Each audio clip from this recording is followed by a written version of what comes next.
Lagi ada banyak penghafal Al-Quran di era digital ini. Saat ini kalau ada yang bertanya soal sebuah ayat spesifik di dalam Al-Quran, ya dia bisa saja mencari di Quran digital yang mungkin terekam dalam smartphone-nya. Ya nggak perlu ayat-ayatnya sampai dihafal di luar kepala.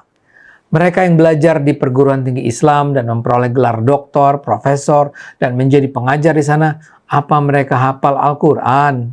Dijamin mayoritas tidak hafal. Jadi tidak ada hubungan antara menghafal dan memahami. Saya Muslim, tentu saja saya mencintai Al-Quran.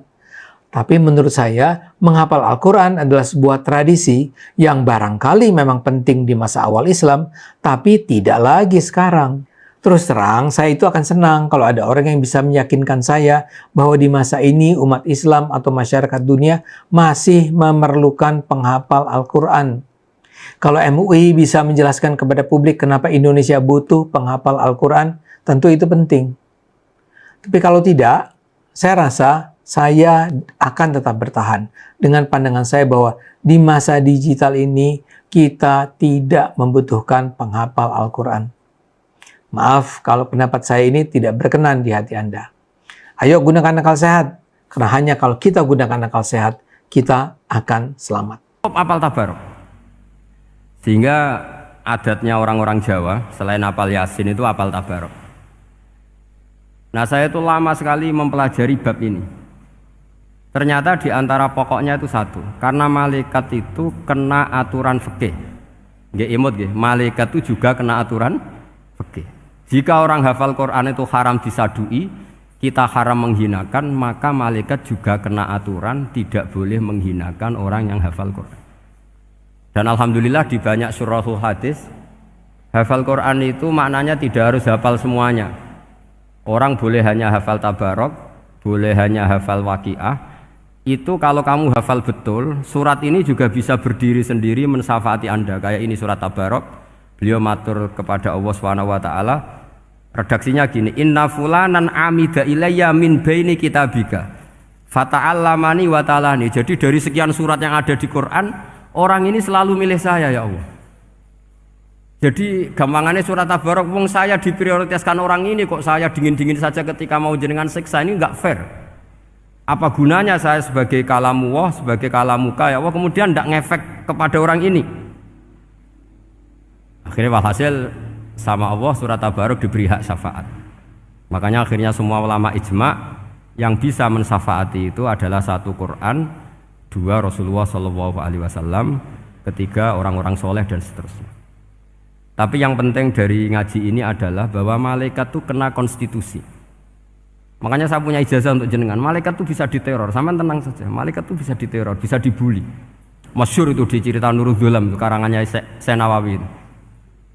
Sayyidina Ali yang mbahnya Habib Ali ini, Sayyidina Ali bin Abi Thalib. Ya jadi Rasulullah kita tahu punya menantu yang top alim alama namanya Sayyidina Ali. Sayyidina Ali ku yang menuso. Jadi dekne ku iseng kepengen roh Umar ku wedi. Mergo mangkel. Wong kok ning donya anggere wong tau disentak iku kepengen roh Umar disentak. Wong sak urip-uripe nyentak. Wong. Walhasil Sayyidina Ali ketika Umar wafat, beliau berdoa, ya Allah saya beri kasaf supaya ngerti Umar sing mletene ngono angger wong disentaki wani gak nyentak mungkar nakir. Mau itu tok tujuannya. Nah, karena Sayyidina Ali itu orang yang luar biasa, walhasil dituruti mbek pangeran kasaf. Wasaf melihat mungkar nakir datang itu matanya kalkidril ghali, kayak apa panci yang menganga. Oh seru. Umar baru bangun dari kubur. Sayyidina Ali sebenarnya ingin melihat kalahnya Umar, sebetulnya niatnya itu ingin melihat kalahnya Umar. Ternyata Umar tersinggung, langsung berdiri. Hei malaikat, kamu itu harus punya akhlak. Kamu tahu saya siapa? Saya ini temannya kekasihnya Allah. Yang diandalkan temannya, bukan dia. Jadi boleh lah neror malaikat itu boleh. Kamu tahu saya ini siapa? Saya ini temannya kekasihnya Tuhan, kekasihnya Allah. Ya ke sapa? Kancane Nabi Muhammad. Itu panik mungkar nakir. Panik terus matur Allah, ya Allah ini ada orang yang saya teror malah saya diteror. Siapa dia? Umar, temannya kekasihmu.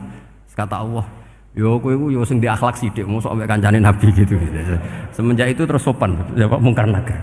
Tapi Sayyidina Ali gagal ngelihat Umar kalah.